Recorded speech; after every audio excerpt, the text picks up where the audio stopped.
الحمد لله كفى وسلام على عباده الذين اصطفى أما بعد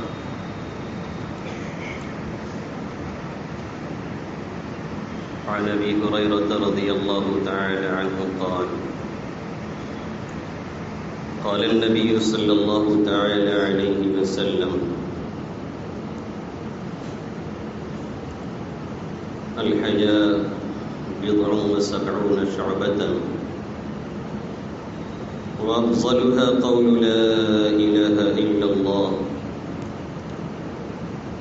وأدناها إماطة الأذى عن الطريق والحياء شعبة من الإيمان. وعن جابر رضي الله تعالى عنه قال النبي صلى الله تعالى عليه وسلم أفضل الذكر لا إله إلا الله أو كما قال سيدنا وهادينا محمد صلى الله تعالى عليه وسلم. میرے محترم بزرگوں اور دوستوں، میرے بھائیوں اور نوجوان ساتھیوں، ایک حدیث ہے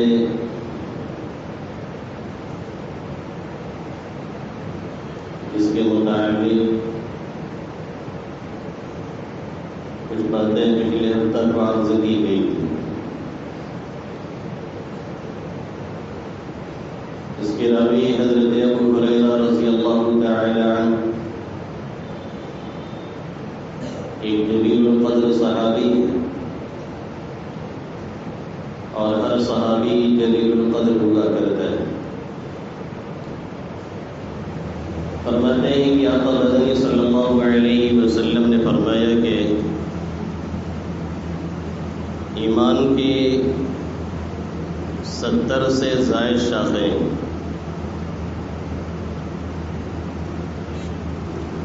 70 کا عدد ہم نے عرض کیا تھا کہ یہ کوئی تعدیل کے لیے نہیں ہے کہ اتنے ہی ہے، اس سے زیادہ نہیں ہے، بلکہ یہ کثرت کے لیے. عرب میں جب کسی چیز کی کثرت اور زیادتی کو بیان کرنا ہوتا ہے اس انداز سے بولتے ہیں، اور ہمارے یہاں بھی بولتے ہیں. کبھی کوئی کہتا ہے سینکڑوں مرتبہ ایسا کہا ہے اور کیا ہے، تو مراد 100 مرتبہ نہیں ہوتا ہے، یعنی بہت مرتبہ کہا ہے. 70 مرتبہ ہم نے آپ سے کہا پھر بھی آپ نے نہیں سنا ہے، تو اب آپ انگلیوں پہ گننے لگیں کہ 70 ہی مرتبہ کہا تھا کہ نہیں کہا تھا. یہ مطلب نہیں ہوتا ہے. مطلب یہ ہوتا ہے کہ ہم نے بارہا کہا، بہت سی مرتبہ کہا، کتنی مرتبہ کہا، لیکن آپ اس کی طرف توجہ نہیں دیتے. یہاں بھی آقا کریم صلی اللہ علیہ وسلم یہ بتلانا چاہ رہے ہیں کہ ایمان کے بہت سے شعبے ہیں، اور اس میں سے سب سے افضل کیا ہے؟ قول لا الہ الا اللہ. یہ کہنا، اس کا اقرار کرنا، اس بات کو دل دماغ میں بٹھانا اور جگہ دینا کہ اللہ کے سوا کوئی معبود نہیں ہے. لا الہ الا اللہ کا اقرار، اس کلمے کا پڑھنا اور اس کی اہمیت کو محسوس کرنا اور اس کو دل دماغ میں جگہ دینا، یہ سب سے افضل ہے. اور کیوں نہ ہو افضل؟ کیونکہ جب تک انسان یہ کلمہ نہیں کہتا ہے، جب تک انسان اس کا اقرار نہیں کرتا ہے، جب تک انسان اس کلمے کے اقرار کے پیچھے نہیں پڑتا ہے، تب تک وہ اللہ رب العزت کے مقبوض بندوں میں شامل رہتا ہے. تب تک اسے کافر کہا جاتا ہے، تب تک اسے منکر خدا کہا جاتا ہے، تب تک اسے جہنمی سمجھا جاتا ہے. اور جب اس کا اقرار کر لیتا ہے تو پھر اللہ کے محبوب بندوں میں وہ شامل ہو جایا کرتا ہے. اگر اس اقرار کو لے کر کے، اگر اس کلمے کو لے کر کے، اگر اس کلمے کو سنبھال کر کے کوئی اس دنیا سے چلا گیا اس حال میں کہ وہ شرک اور کفر نہیں کر رہا تھا، تو پھر کل قیامت میں اسے کسی نہ کسی وقت جنت میں داخلہ مل جائے گا۔ اسی کو فرمایا اللہ کے حبیب صلی اللہ علیہ وسلم نے، من قال لا الہ الا اللہ صدقا من قلبہ دخل الجنت، جو صدق دل سے اقرار کر لے، لا الہ الا اللہ کا اعتراف کر لے، وہ آج نہیں کل جنت میں داخل ہو جائے گا۔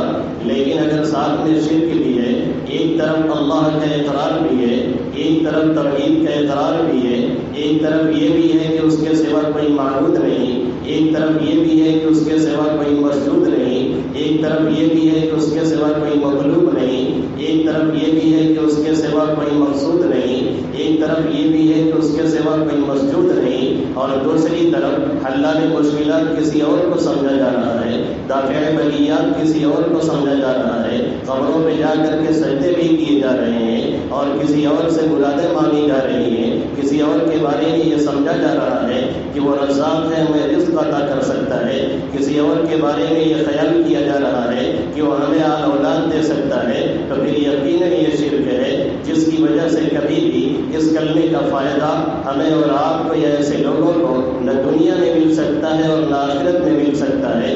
اللہ نے بہت صاف لفظوں میں اعلان کیا ہے، ان اللہ لا یغفر ان یشرک بہ ویغفر ما دون ذلک لمن یشاء، ان اللہ لا یغفر ان یشرک بہ ویغفر ما دون ذلک لمن یشاء۔ اللہ مشرک کو کبھی معاف نہیں کر سکتا ہے، اللہ اپنے ساتھ شرک کرنے والوں کو کبھی معاف نہیں کر سکتا ہے، اور اس کے علاوہ جو بھی گناہ ہے وہ اللہ جو چاہے گا معاف کر دے گا، لیکن کبھی بھی مشرک کی مغفرت اور بخشش نہیں ہو سکتی ہے۔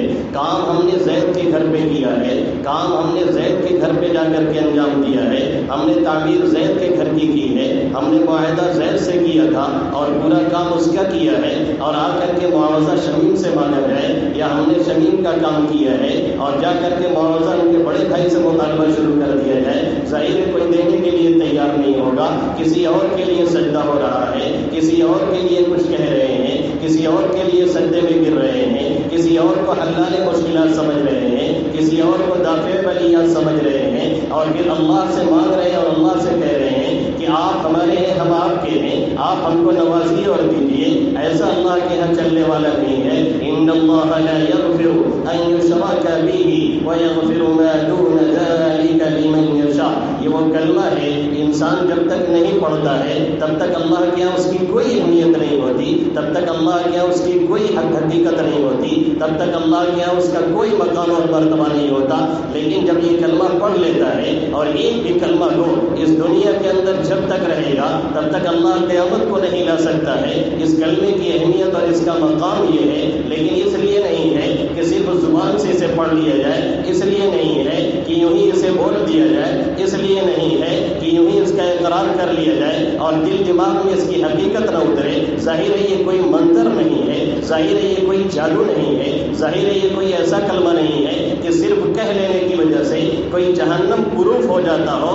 اس کلمے کی حقیقت کو سمجھنا اور اس کو دل و دماغ میں جگہ دینا، تب جا کر کے یہ جہنم پروف ہوتا ہے، تب اللہ کے محبوب بندوں میں داخل ہوتا ہے، تب اللہ کے یہاں اس کا مقام ہوتا ہے، تب اللہ کے یہاں اس کا مرتبہ ہوتا ہے، تب اللہ اسے اپنے خاص نوازشات سے نوازا کرتا ہے۔ جب اسے صحیح معنوں میں اس کا اقرار کیا جائے، جب یہ کہا جائے لا الہ، کوئی معبود نہیں، یعنی کوئی مقصود نہیں، کوئی مطلوب نہیں، کوئی لائق عبادت نہیں، کوئی لائق اطاعت نہیں، کوئی اس لائق نہیں ہے کہ اس کا سجدہ کیا جائے، کوئی اس لائق نہیں ہے کہ اس کے سامنے جھکا جائے، کوئی اس لائق نہیں ہے کہ اس سے کچھ مانگا جائے، کوئی اس لائق نہیں ہے کہ اسے حلال مشکلات سمجھا جائے، کوئی اس لائق نہیں ہے کہ اسے دافع بلیات سمجھا جائے، کوئی اس لائق نہیں ہے کہ اس کے بارے میں یہ سمجھا جائے کہ وہ ہمیں کوئی نفع پہنچا سکتا ہے، اس کے بارے میں یہ سمجھا جائے کہ وہ ہمیں کوئی نقصان پہنچا سکتا ہے۔ یہ ذہن و دماغ میں بہت قاعدے سے بٹھا لیا جائے اور یہ یقین کر لیا جائے اگر کوئی بھلائی آ سکتی ہے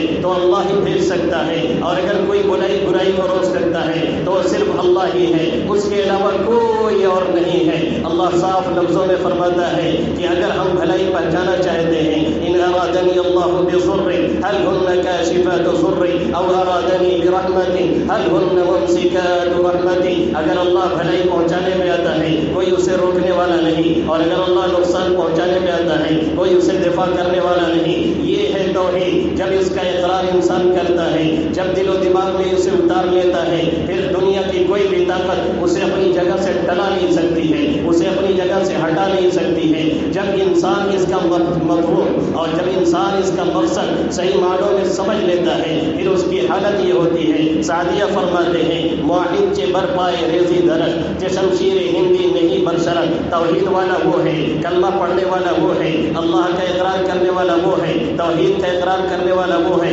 ربوبیت کا اعتراف کرنے والا وہ ہے، خدائی کا اعتراف کرنے والا وہ ہے. موحد چے بر پائے ریزی درخت، چاہے اس کے پیروں میں لا کر کے سونا نچھاور کیا جائے، لا کر کے چاندی ڈال دی جائے، لا کر کے اس کے قدموں میں پیسے کا ڈھیر لگا دیا جائے، اور چے شمشیر ہندی نہیں برسرت، چاہے اس کے سر پہ لا کر کے ہندوستانی تلوار رکھی جائے، جو کہ ہندوستان کا لوہا بڑا مشہور اور بڑا کارگر مانا گیا ہمیشہ. اس لیے یہ کہا گیا کہ ہندوستانی تلوار یعنی کوئی بھی اسلحہ، کوئی بھی تلوار، کوئی بھی گن، کوئی بھی توپ، کوئی بھی میزائل اس کے دل و دماغ کے اوپر رکھ کر کے اسے اس کے خلاف اقرار کروانا چاہے جائے، پھر بھی اس کے اوپر کوئی فرق نہیں پڑتا. امید و حراست نباست زکست ہمیں نست بنیاد توحید و بس. اسے کسی سے کوئی امید نہیں، کسی سے کوئی ڈر نہیں. وہ سمجھتا ہے کہ اگر اللہ کرنے والا ہے تو یقیناً وہ حلحال میں کرنے والا ہے. توپوں کے سائے میں ہو، تلوار کی چھاؤں میں ہو، گولیوں کی گھن گرج ہو، اور سروں کے اوپر سے گزر رہی ہو، اور پیسے کے ڈھیر لگائے جا رہے ہو، اور یہ کہا جا رہا ہو کہ اپنے مطلوب حقیقی سے اعلان کر دیجئے دستبرداری کا، اور یہ کہیے کہ ہم اسے خدا نہیں مانتے ہیں، اور یہ کہیے کہ ہم اس کا اقرار نہیں کرتے ہیں، اور یہ کہیے کہ ہم اسے نہیں پکارتے ہیں، اور یہ کہیے کہ ہم اس پہ بھروسہ نہیں کرتے ہیں، پھر بھی وہ اپنی جگہ اٹل رہتا ہے. لا الہ الا اللہ محمد رسول اللہ. نہیں ہے کوئی معبود سوائے اللہ کے، محمد عربی صلی اللہ علیہ وسلم اللہ کے بندے اور اس کے رسول ہیں. یہی کلمہ تھا جب اتر گیا دل اور دماغ میں. آقا مدنی صلی اللہ علیہ وسلم ہے، تلوار کی چھاؤں میں ہے، ننگی تلوار لے کر کے کافر کھڑا ہے، اور آقا سے پوچھتا ہے من یمنعک منی. اب بتائیے آپ کو مجھ سے کون بچائے گا؟ اب بتائیے آپ کو بچانے والا کون ہے؟ آقا کریم صلی اللہ علیہ وسلم پورے اطمینان سے کہتے ہیں اللہ، مجھے بچانے والا اللہ ہے. تلوار ہاتھ سے چھوٹتی ہے اور کانپنے کے ساتھ تلوار گرتی ہے. آقا اٹھاتے ہیں اور اس کے بعد پلٹ کے پوچھتے ہیں اب بول من یمنعک منی، تجھے مجھ سے کون بچائے گا؟ کیونکہ اس کے ہاں کوئی اللہ نہیں، کیونکہ اس کا کوئی اس طرح کا خالق نہیں، اس طرح کا مالک نہیں، ربوبیت کا اس کے یہاں اعتراف نہیں. اس لیے وہ زبان چاٹنے لگا اور آقا سے رحم کا فریاد ہی ہوتا ہے. آقا مدنی صلی اللہ علیہ وسلم اس کی رحم کی اپیل پر اسے معاف فرماتے ہیں. یہی وہ کلمہ ہے جب صحابہ کرام کے دل و دماغ میں اترتا ہے. عبداللہ ابن حذافہ رضی اللہ تعالیٰ رومیوں کے لشکر کی طرف مقابلے کے لیے بھیجے جاتے ہیں. لشکر یہاں سے روانہ ہوتا ہے. عمر فاروق رضی اللہ تعالیٰ عنہ کے دور حکومت کا واقعہ ہے. یہاں سے لشکر جاتا ہے اور مقابلے کے بعد صحابہ کرام رضوان اللہ تعالیٰ علیہم اجمعین کو شکست ہوتی ہے. صرف شکست ہی نہیں بلکہ شکست کے بعد مسئلہ یہ کھڑا ہوا کہ اکثر صحابہ کرام گرفتار ہو جاتے ہیں اور پہنچ جاتے ہیں کہاں؟ شاہ کے بادشاہ کے دربار میں. لشکر کے لوگ گرفتار بھی ہوتے ہیں اور بادشاہ کے دربار میں پہنچ جاتے ہیں. بادشاہ نے پہلی پیشکش یہ کی جو آج پوری دنیا میں رائج ہے. بادشاہ نے پہلی پیشکش یہ کی آج جو پوری دنیا میں آزمائی جا رہی ہے. بادشاہ نے پہلی پیشکش یہ کی آج جو پوری دنیا میں ہمارے خلاف استعمال کر کے ہمیں خریدا جا رہا ہے. اور بیچنے والا اور خریدنے والے آج کے دور میں اتنا کم پڑ رہے ہیں کہ بکنے والے کہیں تعداد میں زیادہ ہو چکے ہیں. نام کے مسلمان ہیں لیکن مسلمانوں کا سودا کرنے سے باز نہیں آتے. نام کے مسلمان ہیں لیکن مسلمانوں کو بیچنے سے باز نہیں آتے. نام کے مسلمان ہیں لیکن دلالی کے چکر میں اپنے بہن بیٹی کی عزت بھی لے جا کر کے کسی تھانے دار کے حوالے کرتے ہیں. یہ کسی پر مخفی نہیں ہے. جو بھی اس معاشرے میں جیتا ہے اور جانتا ہے ایسے لوگوں کو کسی پر مخفی نہیں ہے. اس زمانے میں بھی یہی طریقہ رائج تھا. اس نے کیا کہا کہ اگر آپ یہ کلمہ چھوڑ دیتے، اگر آپ ایمان سے دستبرداری کا اعلان کر دیتے، میں آدھی سلطنت آپ کو دے دوں گا۔ حضرت عبداللہ ابن حذافہ نے فرمایا یہ تو کبھی بھی ممکن نہیں ہے، آدھی سلطنت نہیں پوری سلطنت کا سودا کیجیے، کوئی فرق پڑنے والا نہیں ہے، اس کلمے سے دستبرداری کا اعلان نہیں ہو سکتا ہے، ایمان یہاں پر بیٹھ چکا ہے، نکلنے کا نام نہیں لے سکتا ہے۔ اس نے کبھی ایسا جواب سنا نہیں تھا، اور جوش و ہوش کی ایسی مثال اس نے شاید کبھی دیکھی نہیں تھی۔ عجیب سا اس کے سامنے منظر آ گیا، وہ کہنے لگا یہ کون سے لوگ ہیں جن کے سامنے اتنی بڑی پیشکش کی جاتی ہے، اور اس کے بعد وہ کہتے ہیں یہ سلطنت نہیں کچھ اور دینے کی بات کرو، پھر بھی ہم پھرنے کے لیے تیار نہیں۔ اس کے بعد اس نے کہا کہ انہیں سولی پہ لٹکایا جائے، انہیں پھانسی پہ لٹکایا جائے، اور تیر اور کمان چلے سب تیار کیے جائیں، اور اس کے بعد تیر مار مار کر کے انہیں شہید کیا جائے، پھر بھی آپ کی پیشانی پہ کوئی بل نہیں آتا ہے۔ عبداللہ ابن حذافہ اسی انداز سے کھڑے ہیں، وہ دیکھ رہا ہے، اس نے ایسے جوان مرد کو، اس نے ایسے ثابت قدم رہنے والے انسان کو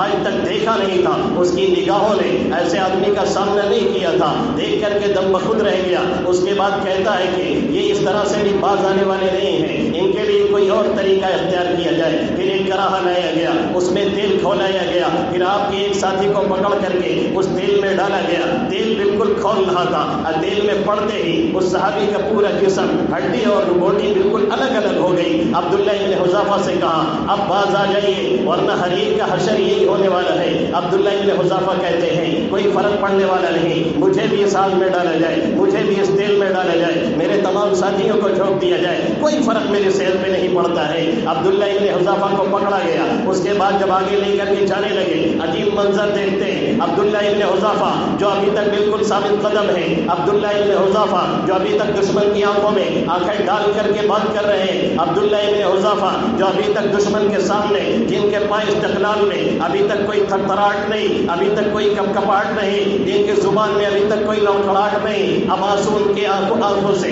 گرنا شروع ہوتے ہیں۔ بادشاہ نے سمجھا کہ شاید ڈر گئے ہیں، کہنے لگا واپس لے کر کے آئیے، واپس لایا گیا، کہنے لگے اسی لیے تو کہہ رہا تھا پھر جائیے ورنہ یہی حشر ہونے والا ہے۔ عبداللہ ابن حذافہ نے فرمایا کیا جواب دیا، سونے کے پانی سے اور چاندی کے قلم سے دل کی تختی پہ لکھنے کے لائق ہے۔ آج ہمارے اور آپ کے لیے خاص طور سے یہ جملہ سننے کے اور نوٹ کرنے کے لائق ہے۔ عبداللہ ابن حذافہ کہتے ہیں رو اس لیے نہیں رہا ہوں کہ یہ جان اللہ کی راہ میں قربان ہو رہی ہے، رو اس لیے رہا ہوں کہ شہادت کی تمنا کیا کرتا تھا، رو اس لیے رہا ہوں کہ میں شہادت کا مطالبہ کیا کرتا تھا، رو اس لیے رہا ہوں کہ میں اللہ سے شہادت مانگا کرتا تھا۔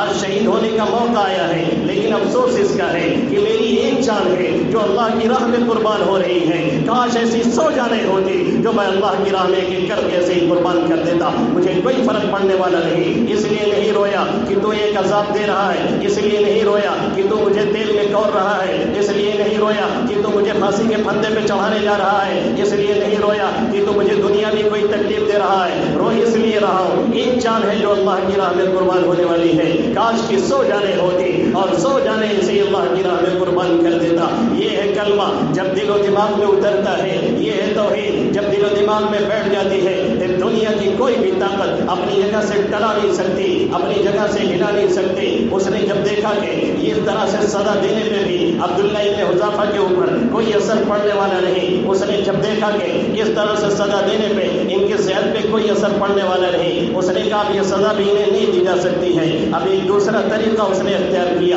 اور کیا کہا اگر آپ ہماری پیشانی کا بوسہ دے دیں تو ہم آپ کو چھوڑ سکتے ہیں، اگر آپ ہماری پیشانی کا بوسہ دے دیں تو ہم آپ کو یہاں سے رہا کر سکتے ہیں۔ عبداللہ ابن حذافہ نے فرمایا میں نہیں، اگر میرے تمام ساتھیوں کو رہا کیا جائے تب ہم یہ کام کرنے کے لیے تیار ہیں، اگر تمام ساتھیوں کو نہیں رہا کیا جاتا تو ہم اس کام کے لیے نہیں تیار ہیں۔ شاید کوئی یہ سوچے ایک کافر کی پیشانی کا بوسہ دینا، شاید یہ سوچے ایک مشرک کی پیشانی کا بوسہ دینا یہ گناہ ہے۔ عبداللہ ابن حذافہ کیوں تیار ہوئے؟ اس سے پہلے شہادت مانگ رہے ہیں، شہادت ملنے والی ہے، اس کے قریب جا رہے ہیں اور جان جانے کو ہے، پھر بھی تیار ہو رہے ہیں جان دینے کے لیے، لیکن پھرنے کے لیے نہیں تیار ہے۔ لیکن یہاں پہ جب مسئلہ آتا ہے پیشانی کے بوسہ دینے کا، عبداللہ ابن حذافہ اپنے اور اپنے ساتھیوں کو بچانے کے لیے یہ تیاری کیوں کر لیتے ہیں؟ تو مسئلہ معلوم ہونا چاہیے۔ اگر کوئی کفر پہ مجبور کرتا ہے، اگر کوئی شرک پہ مجبور کرتا ہے، اس وقت افضل یہ ہے جان دے دی جائے لیکن کفر نہ کیا جائے۔ اگر کوئی کہتا ہے گولی مارو،